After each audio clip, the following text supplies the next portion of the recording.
Salut, bienvenue dans une nouvelle vidéo. Le célèbre youtubeur spécialisé dans l'intelligence artificielle, Cole Medin, reconnu pour explorer les modèles et outils d'intelligence artificielle les plus innovants. Récemment, Cole ainsi que sa communauté ont franchi une nouvelle étape avec la sortie, en version bêta, d'Archon OS, le tout premier système d'exploitation dédié au codage assisté par IA. Archon OS sert de colonne vertébrale pour la gestion des connaissances et des tâches de votre assistant de codage IA. Autrefois, Archon était connu pour son ensemble complet d'outils IA destinés à la création d'agents. Désormais, il est repositionné comme un véritable centre de commande pour les assistants de codage IA. Il propose une interface moderne et élégante pour gérer les connaissances, le contexte, les MCP et les tâches de tous vos projets. Avec Archon, vous pouvez connecter des outils comme Claude Code, Kiro, Cursor et bien d'autres pour offrir à vos agents IA un accès à de la documentation avancée, une recherche RAG performante, une gestion intégrée des tâches et des mises à jour en temps réel. En résumé, Archon est le centre de contrôle complet pour votre assistant de codage IA, capable d'améliorer n'importe quel projet, nouveau ou existant, grâce à une gestion puissante des connaissances et des tâches. Pour illustrer son fonctionnement, voici une démonstration que Cole a réalisée. Je mettrai le lien complet en description car cette démo est particulièrement intéressante. Il a notamment créé un agent d'agrégation d'actualités basé sur l'engraphe et on peut voir qu'au sein de l'interface Archon, la liste des différentes tâches est automatiquement générée. Grâce à Archon OS, vous pourrez visualiser en direct le déroulement des tâches effectuées par l'agent. Vous aurez ainsi une compréhension claire de ce qui est en cours de traitement. Ce qui est remarquable, c'est que vous pouvez modifier ces tâches individuellement, en temps réel. Votre agent de codage peut donc recevoir instantanément vos ajustements et agir en conséquence directement en fonction des modifications que vous apportez à la description des tâches. En résumé, Archon est un outil open source qui fonctionne comme un centre de mission pour votre assistant de codage IA. Il organise les connaissances liées à vos projets, permet à votre IA de les rechercher et de les comprendre, suit les différentes tâches en cours et maintient tout à jour en temps réel. Peu importe l'outil de développement que vous utilisez, plusieurs prérequis doivent être installés au préalable. Docker Desktop, Supabase pour la base de données, le dépôt à cloner, VS Code pour configurer certains composants, et enfin, vous devrez choisir un fournisseur de modèles, comme Ollama, OpenRouter, OpenAI ou encore Gemini. Vous avez donc de nombreuses options en matière de fournisseurs de modèles IA pour alimenter vos agents. Si vous préférez utiliser un modèle local, c'est également possible et entièrement compatible avec Archon. Rendez-vous sur le dépôt GitHub. Ouvrez votre terminal et clonez le dépôt. Ensuite, accédez au répertoire Archon.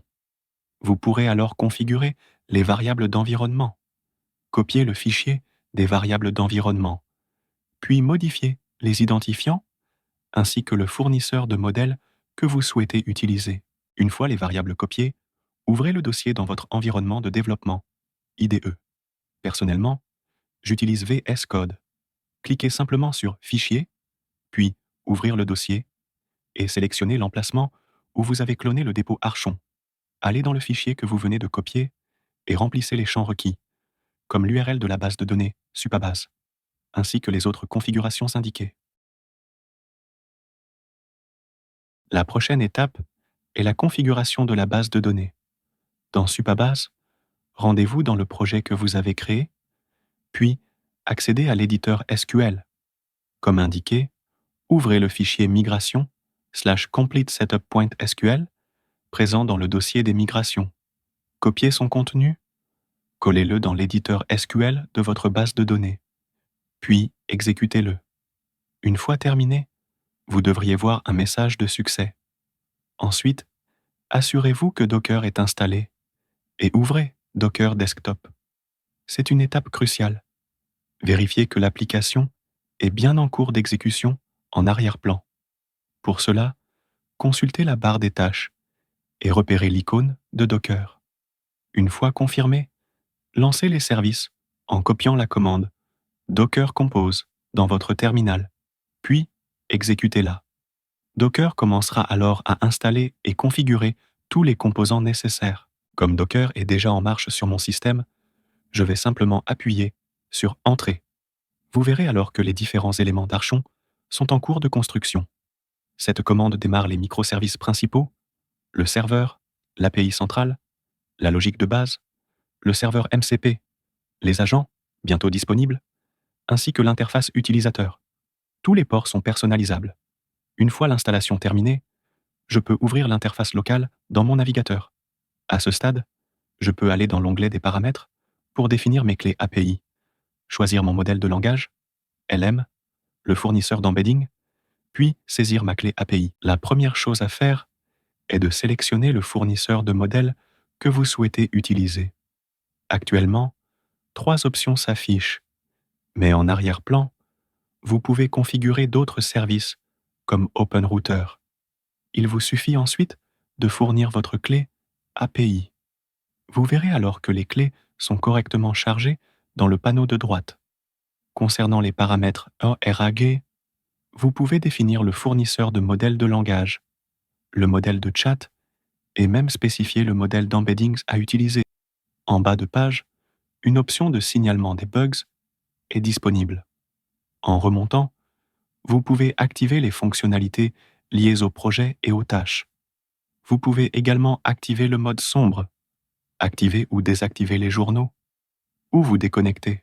Par ailleurs, si vous vous rendez sur le serveur MCP, vous pouvez le configurer avec divers outils comme Clean, Kiro, Augment ou Claude Code. Il vous suffit de copier le code fourni et de l'insérer dans le fichier JSON de votre agent de codage. Ainsi, l'agent sera correctement connecté au tableau de bord Archon. Dans l'onglet Knowledge Base, vous disposez d'une base unifiée que tous vos agents peuvent consulter en temps réel. Vous pouvez y importer différents types de contenus: base de code technique, projet professionnel, site web via URL, ou simplement charger plusieurs liens. Vous ajoutez ainsi une source accessible en direct par tous vos agents. Par exemple, si j'importe la documentation de Next.js, mon agent IA pourra parcourir automatiquement le site et intégrer les connaissances sans que j'aie à fournir manuellement une base de données. Ce système est similaire, voire supérieur, à des outils comme ContextCept, car il garantit une documentation toujours à jour pour vos agents. Vient ensuite l'onglet Gestion de projet. En cliquant sur le logo Archon, vous accédez à la gestion de tous vos projets. C'est ici que s'affiche l'interface de l'OS dont je parlais, celle qui vous montre en direct ce qui se passe dans votre projet. Vous y verrez toutes les tâches ajoutées, la liste des éléments en attente, ceux en cours, ceux à revoir via l'interface de l'agent, ainsi que les documents complets des tâches finalisées. Cela vous donne une vision claire et visuelle de l'avancement en temps réel. Toutes les modifications sont affichées et vous pouvez intervenir directement ici pour chaque agent déployé avec Archon. Voilà pour cette vidéo sur Archon. C'est un outil impressionnant, véritable commandant IA qui optimisera grandement vos agents de codage.